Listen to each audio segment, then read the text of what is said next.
Trope subversion in A Song of Ice and Fire series and its adaptation, Game of Thrones, became something of a nebulous concept that gets applied whenever convenient, even when it does not necessarily apply. Tropes, their subversions, aversions, and playing straight tend to be quite nebulous and contextual by nature, and as such, a lot of half-truths and myths arose around it. For example, that George subverts every single trope in existence and never plays tropes straight, or that he subverts tropes when he actually plays them straight, or plays tropes straight when he's actually subverting. It's very complicated, and as such, I decided to take it upon myself to try and define trope subversion, observe how George utilizes it, and try to analyze why the audience does not really understand this concept and applies it incorrectly.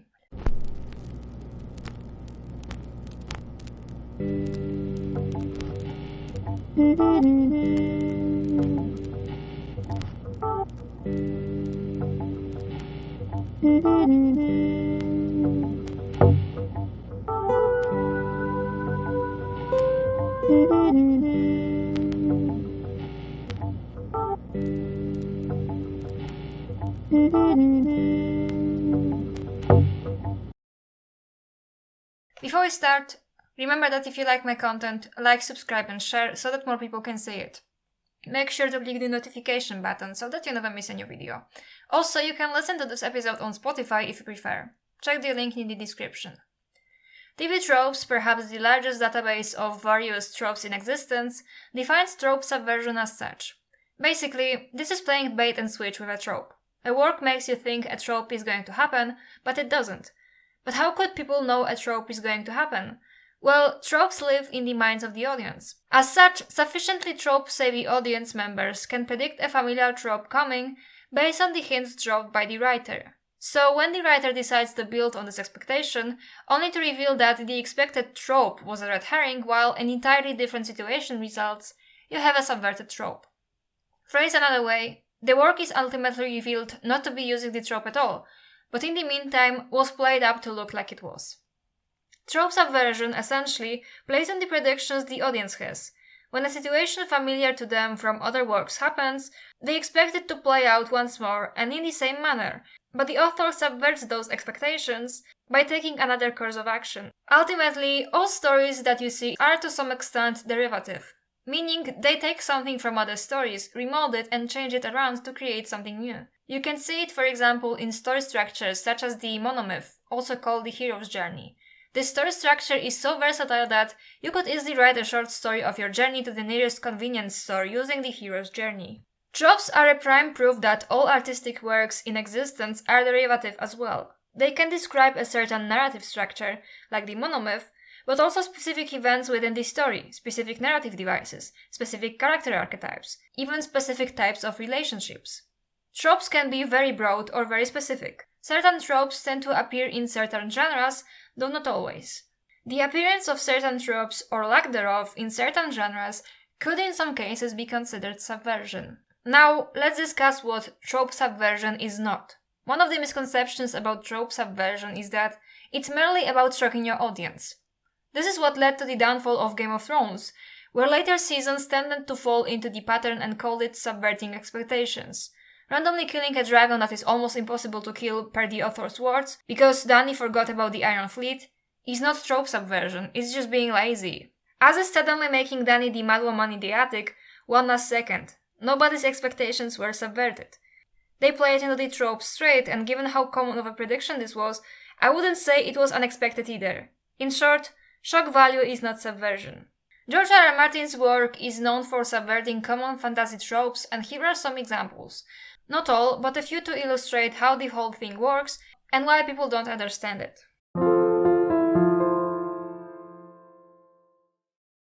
One of the most iconic moments in television history is the execution of Ned Stark in Season 1, Episode 9 of Game of Thrones, a television adaptation of A Song of Ice and Fire. Why was this particular scene so iconic, given that Game of Thrones was an exceptionally brutal show, and it was neither the first nor the last execution we've seen there? And why was this moment equally shocking to book readers who read about this occurrence almost 2 decades prior and should realistically know what is going to happen? Why to this day do there exist co-fan theories according to which Ned somehow survived? Because we expected Ned to have a protagonist's plot armor. Ned is one of the first POV characters introduced in A Game of Thrones, making us assume that he is going to be the one we will follow from start to end. The show similarly frames him as a protagonist that we assume will be followed from beginning to end. We expect that he will find something against the evil Lannisters, and he does. We expect him to defeat them solely because he is righteous and he is the protagonist with a good cause, and he will ride off into the sunset with justice prevailing. This is what would happen in a regular fantasy and what we all expected. Instead, he gets betrayed and imprisoned. But even then we hope till the very end that he will be exonerated. Even as he's dragged into the steps of Baelor's, we hope that he's gonna slither out one last moment. Even when Joffrey calls out for Ser Ilyn to bring him Ned's head, we hope that some Deus Ex Machina figure will waltz in front of everyone, yell stop, and save Ned. But his head rolls, he dies, and this entire execution ends up with a war ravaging the entire continent. And from here we can swiftly move to his son Robb. In a regular story, when a character's father is unjustly killed and he announces a rebellion to avenge him, he would emerge victorious. He takes up arms against the evil Lannisters and wins every single battle. His cause is righteous, he has the loyalty of his people. Then he breaks off his betrothal for the sake of love. In another story, true love would have prevailed. Robb would have won even after listening to his heart. But then boom, he is betrayed, his rebellion is squandered, his people killed, and he himself is slaughtered at the wedding. This was actually very intentional on behalf of George. How early in the process of writing the book series did you know that you were going to kill off Robb and Catelyn? I knew it almost from the beginning. Not the first day, but very soon. I've said in many interviews that I like my fiction to be unpredictable. I like there to be considerable suspense. I killed Ned in the first book and it shocked a lot of people. I killed Ned because everybody thinks he's the hero and that, sure, he's going to get into trouble, but then he will somehow get out of it. The next predictable thing is to think his eldest son is going to rise up and avenge his father. And everybody is going to expect that.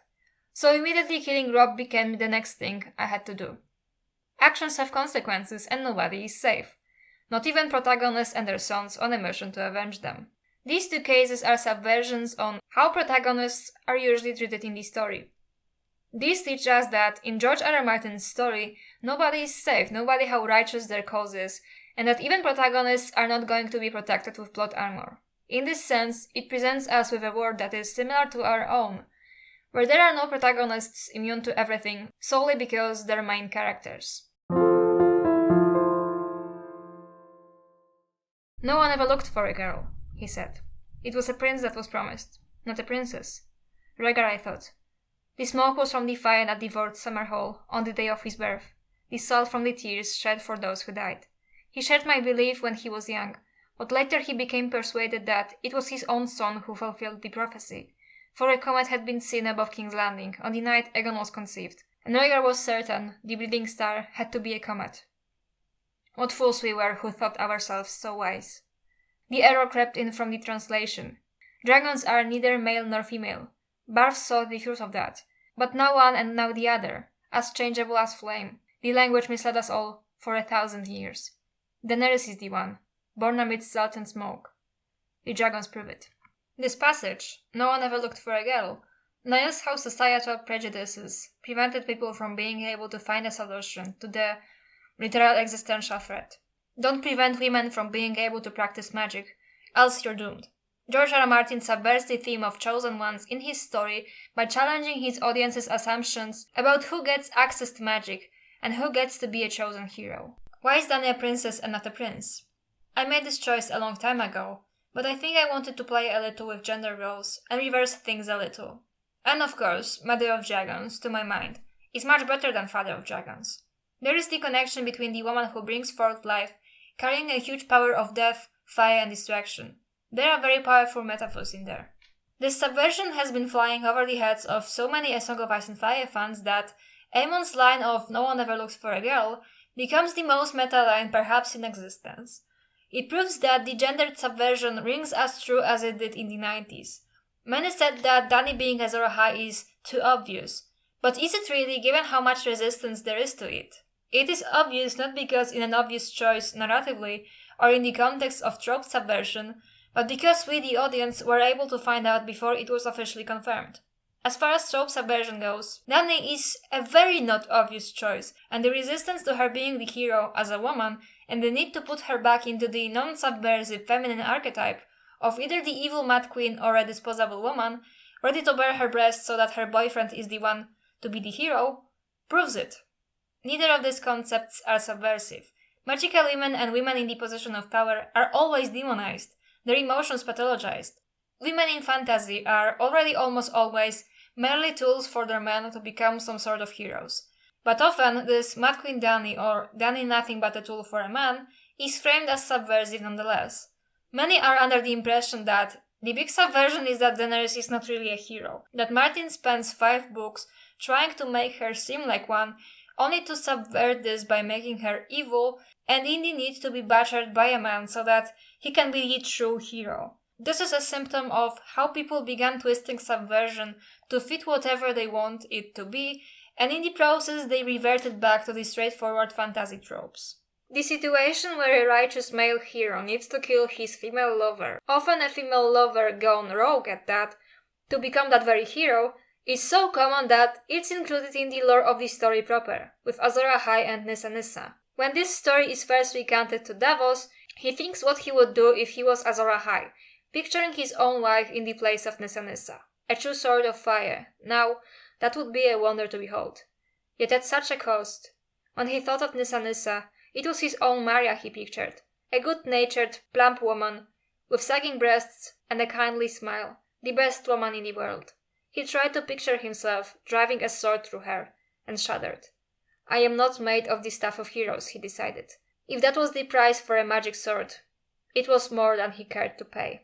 This is the author openly mocking that very concept. He tells you that the life of one's beloved is not worth it, even if it is to save the world. And this comes in handy 1 book later, where Stannis debates sacrificing his bastard nephew Elric, and Davos does the right thing by smuggling the boy away. If Joffrey should die, what is the life of one bastard boy against a kingdom?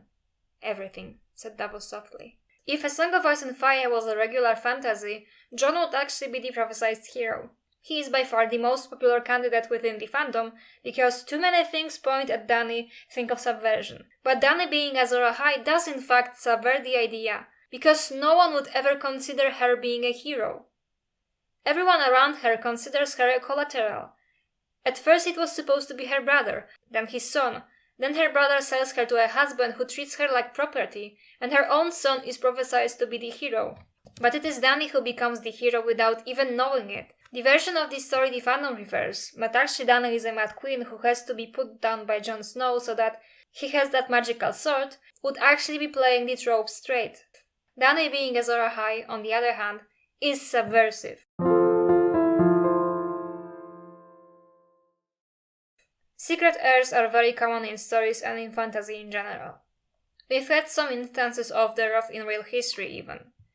The secret heirs to the throne often remain ignorant of their true legacy and live as commoners, and if they do know of it, they are also forced to hide it until it's time to regain what's theirs.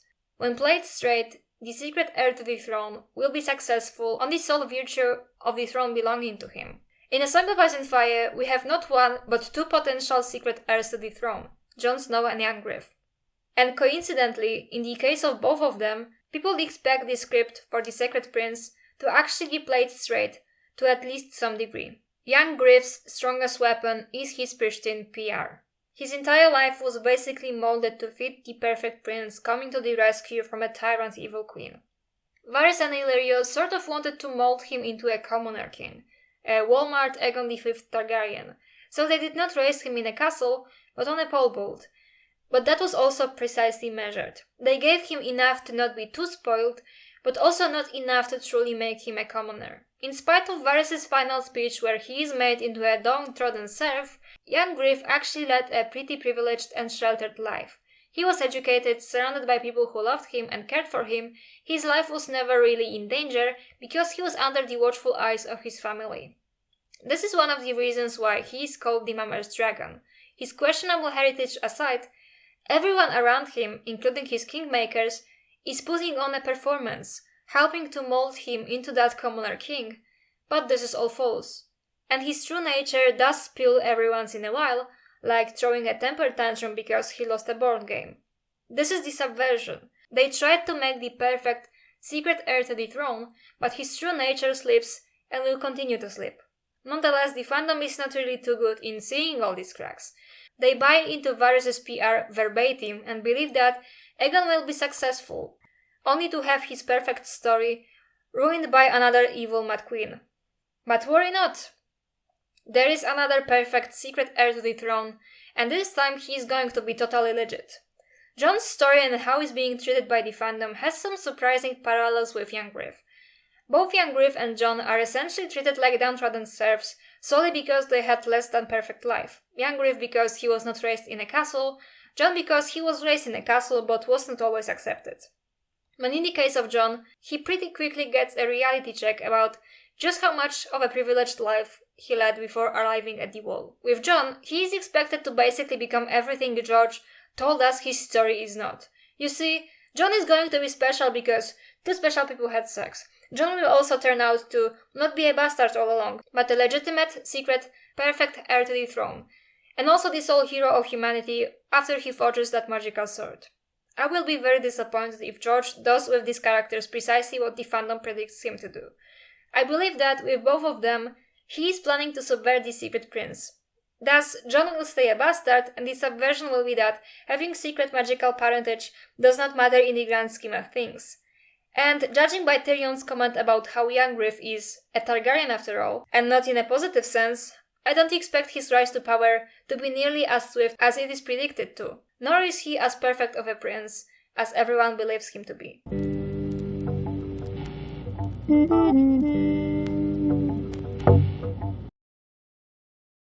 Trope subversion became a very nebulous concept over the years and eventually lost any meaning. The TV show certainly played its role with how they made subverting your expectations into a synonym of shock value. Subversion thus became basically pulling the rug from beneath your feet, making plot twists out of nothing, killing random characters for no reason. But one thing that I noticed, especially in the later seasons of Game of Thrones, is that, in a way, they managed to somehow make their shocking events not shocking in the slightest, because rather than to understand what subversion is and how George employs it, they assume precisely that it's all about stuff coming out of nowhere, but at the same time, they intuitively fell on playing tropes straight, fantasy ones and regular ones alike. Think no further than making Jon Snow actually not a bastard, but a legitimate prince and an actual secret heir to the throne. That is as straight up fantasy as it can get. Equally straight up as it can get, especially in the misogyny department, is making a woman go mad and get killed by her righteous male lover, turning into woman scorn because he wouldn't kiss her back. However much I wish this was a matter exclusive to Dumb and Dumber, it was never the case with the audience either, and the show that everyone supposedly hates influenced this understanding of trope subversion to a substantial degree. Like unreliable narrator, subversion became something of a magic wand that you get to wave in place of genuine analysis, for the sake of suspension of disbelief, as a building block for about every single bogus theory you could think of, even if it somehow ends up reinforcing the very tropes that are supposed to be subverted.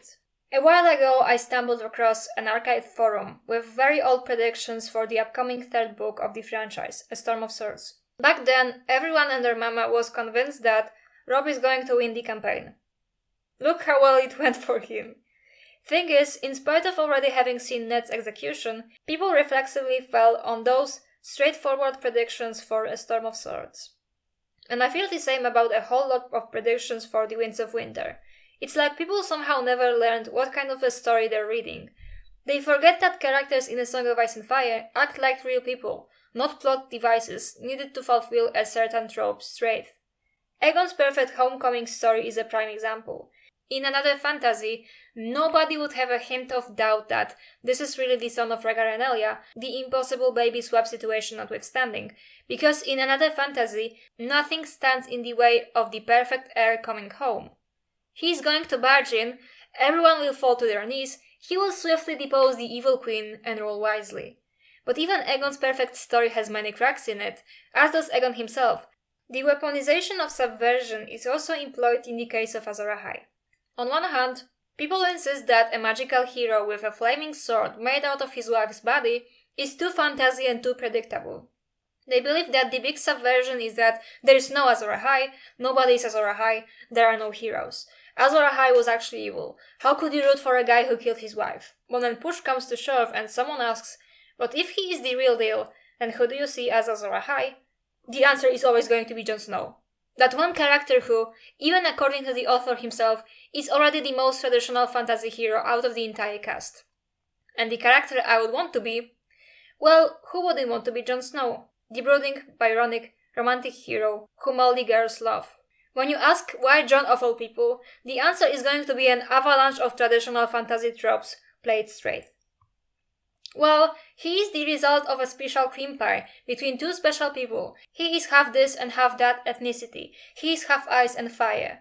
But someone being special and magical because two special bloodlines joined is as fantasy as it can get. Then it always gets even worse somehow.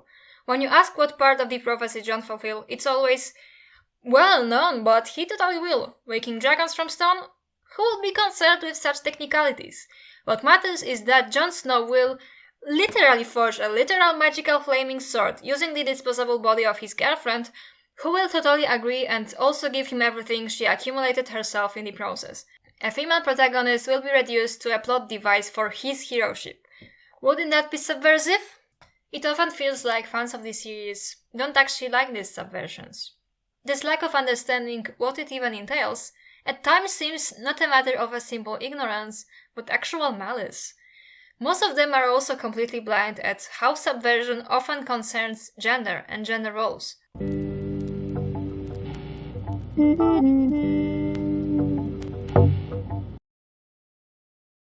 So you see that people who claim to love George's subversions don't seem to understand it.